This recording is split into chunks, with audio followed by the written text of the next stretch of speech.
Pale is engaging Get someone. this guy engagement. This is like son. Video games are gaining huge traction in Nigeria, especially among the youth, who make up over 60% of the population. Popular titles like FIFA and Call of Duty are at the center of this growing culture, with local tournaments helping build a vibrant gaming community.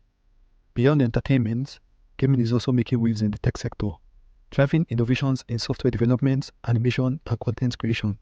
Platforms like YouTube and Twitch are providing new opportunities for Nigerian gamers to monetize their skill, while gaming itself is emerging as a potential career path in game development and content creation.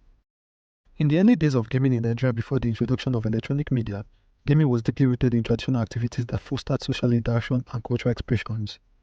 Games like Ayo, Ludo, Ten, Suwe, Buju Buju, popularly known as hide and seek, and various forms of board games were popular, often played in communal settings like villages and neighborhoods.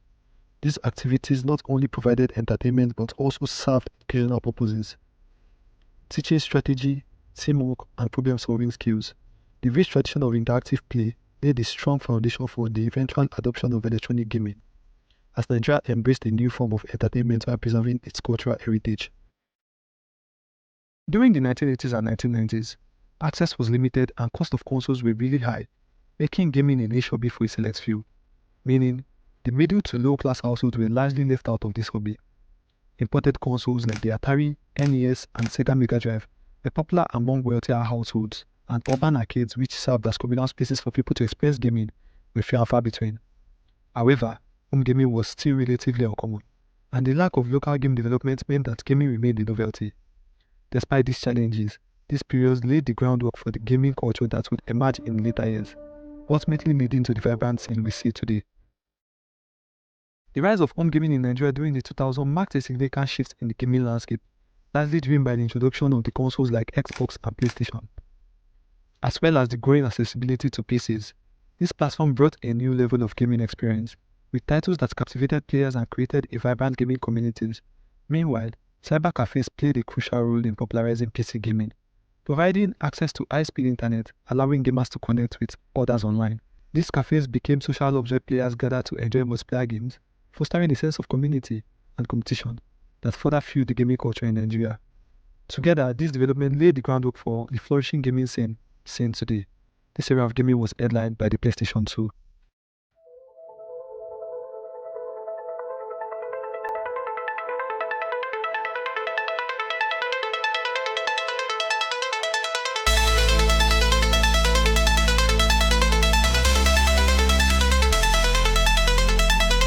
The PlayStation 2. What can I say about the PlayStation 2 that has not been said about the PlayStation 2? Launched by Sony in the March of 2000, became one of the most iconic gaming consoles of all time. It is still the best-selling console in history, with over 155 million units sold worldwide. Known for its superior graphics, DVD playback capabilities, and vast library of games, the PS2 was a groundbreaking device that helped to bring gaming into the mainstream, not just in Nigeria, but in the world. In Nigeria, the PS2 gained immense popularity during the early 2000s. It was more accessible than previous consoles, and its wide range of games appealed to a diverse audience. The availability of bootlegged copies also made it easier for Nigerians to access a large variety of games at a lower cost, which contributed to the console's widespread reach. Notable games on the consoles were Grand Theft Auto San Andreas, the PES series, the God of War series, Downhill, God Hand, Need for Speed, amongst others. In the early internet era of gaming in Nigeria, which brought us the PlayStation 3s and the Xbox 360s, playing online games were more of a dream than a reality for most gamers in the country. The internet was expensive, unreliable, and slow, making it nearly impossible for Nigerian gamers to enjoy the online multiplayer features that the generation offered. Instead, offline modes were the go-to options. Games like FIFA and Mortal Kombat were enjoyable in local multiplayer modes. Friends would gather at each other's houses or game houses to compete, making couch co-op and split-screen gaming the heart of the experience. While gamers elsewhere were diving into online battles, in Nigeria, the 7th generation was mostly an offline console, and the social aspect of gathering to play together in person kept the community strong during this time. This continued through the 8th and 9th generations of consoles, until the mobile gaming revolution. The mobile gaming revolution began in the late 2000s and early 2010s. Driven by the rise of smartphones and widespread availability of app stores like the Apple App Store and the Google Play Store. Affordable smartphones with better processing power and touchscreen capabilities made gaming more accessible to a global audience. In Nigeria, the mobile gaming revolution picked up around this time, as cheaper Android devices and improving internet access brought gaming into the hands of millions. Popular games like Angry Birds, Subway Surf, and later Candy Crush became widespread, marking a major shift from console-based gaming to mobile-based gaming in the country. Gaming has become a popular pastime for many, especially among the youth. In the BR gen of games, titles like Call of Duty Mobile, PUBG Mobile, and Free Fire have become juggernauts. As internet connectivity improves and mobile technology advances, the potential for growth in mobile gaming continues to expand, paving the way for future innovations in the industry. Despite the promising growth of the gaming industry in Nigeria, several challenges hinder its full potential. Infrastructure issues such as inconsistent internet connectivity and frequent power outages pose significant barriers to both gamers and developers. Additionally, many international game developers often overlook Nigerian audiences, prioritizing markets with larger player bases. This results in limited access to localized content and inadequate marketing strategies tailored to Nigerian gamers.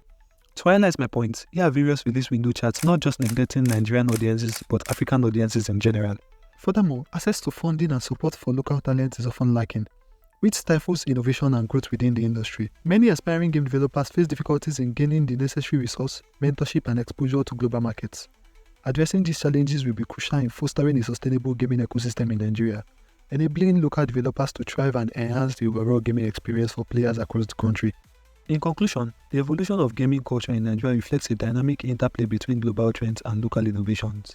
From the early days of console gaming to the current mobile gaming boom, Nigeria has seen significant shifts that have shaped its gaming landscape.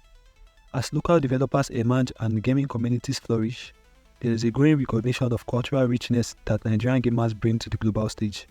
Looking ahead, the potential for growth in the gaming industry is immense, driven by technological advancements and increased interest from both local and international stakeholders. By addressing the existing challenges and supporting local talent, Nigeria can further establish itself as a vibrant hub for gaming in Africa.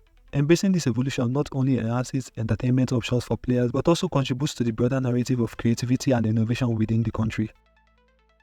Thank you for watching. If you have enjoyed the content, please don't forget to like and subscribe. Catch you guys on the next one.